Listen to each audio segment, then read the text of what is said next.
vaccinations, the vaccinations for parvo, distemper, kennel cough, adenovirus, and leptospirosis. So now we're going to talk about other more typical things that you're going to see that will cause your puppy to be sick. So, any times that you've got a dog that is vomiting, has got diarrhea, the most likely thing, of course, is it's just eaten something that doesn't agree with it. And if that's the case, you should see those symptoms being resolved in 12 to 24 hours.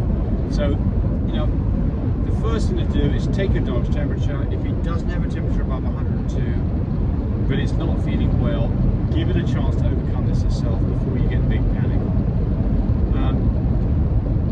The majority of gut-related problems, that's what we're going to talk about next, worms, coccidia, giardia, these things don't get your dog into a huge problem really quickly. But any time that you've got a dog that's got an elevated temperature, I think the next thing to do is to, and you've ruled out things like parvo, distemper, canine herpes virus, those kind of things, then the next thing to start concerning yourself with is general wormings. We're assuming that the dog hasn't recovered for 24 hours. Wormings. Is your dog up to your marks? So puppies that are 2 weeks and 4 weeks, we give those dogs parental paramate on Emex2. They get one dosage each time. I like Emex2. Well, it's exactly the same as parental paramate. It's a lot less expensive. Okay, well, Tammy likes an Emex2. I don't like the price of an Emex2.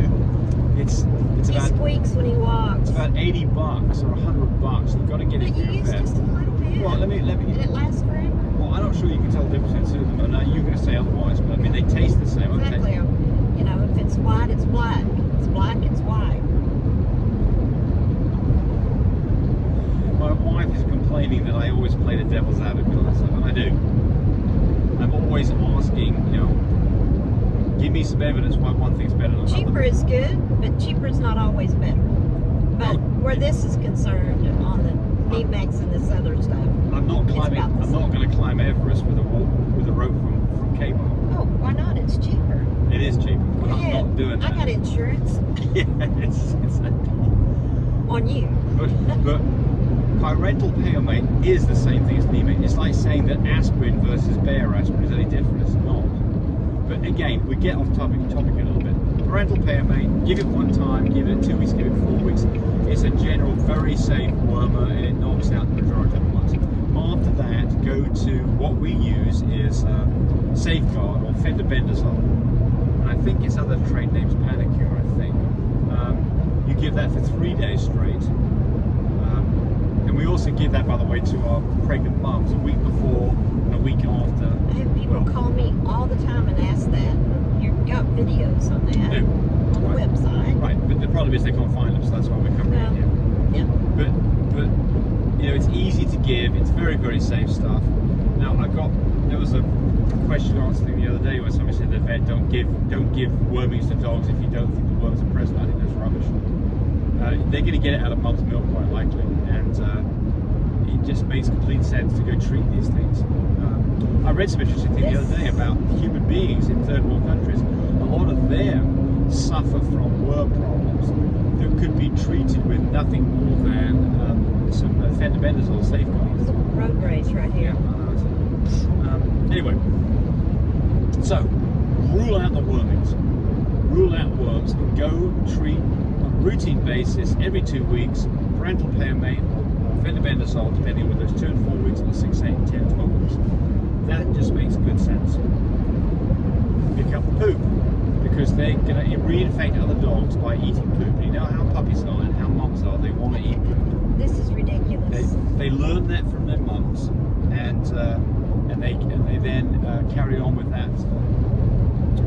Coccidia. So coccidia is a parasite that gets in puppies' guts. You will see bloody, watery stool. What happens is the dog gets dehydrated, and if you don't treat coccidia, dogs can actually get in trouble. What's the treatment for coccidia? Almond, or what we use is Taroxazil.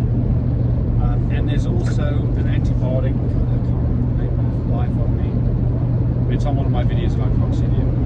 But we pre-treat our dogs with Toroxazil at about 2 weeks, and again at about 8 weeks, to try to knock it down to make sure there's no further. Giardia is also a bloody mucus stool, typically with some blood in it, and more mucousy. And the treatment for that one is metronidazole. And again, there is this bacterial, this antibacterial powder that you can give them as a good treatment for as well. For life, you don't remember that. But look, both of those things, you can quite likely expect to see those things. They tend to be a bug of opportunity when dogs are stressed, maybe after vaccinations, maybe when they go to a new home, they can get an infection that kind of gets out of control. I think the majority of dogs have these bugs in their gut, and they have to, their immune system essentially keeps them in control. So, okay, I think that's about it. Quite a bit of stuff there. Watching the video. I really appreciate people who subscribe to me. It helps me, encourage me to do more of these videos. But do remember, disclaimer here, I am not a vet. I'm not a licensed medical professional. I'm purely a person who's been breeding dogs for the last couple of decades. Any information that you got from this video, use at your own risk. There's nothing implied here, and certainly this should not be used as a substitute for advice from your veterinarian or your medical professional. I hope you enjoyed the video. Come back for more of them. Bye.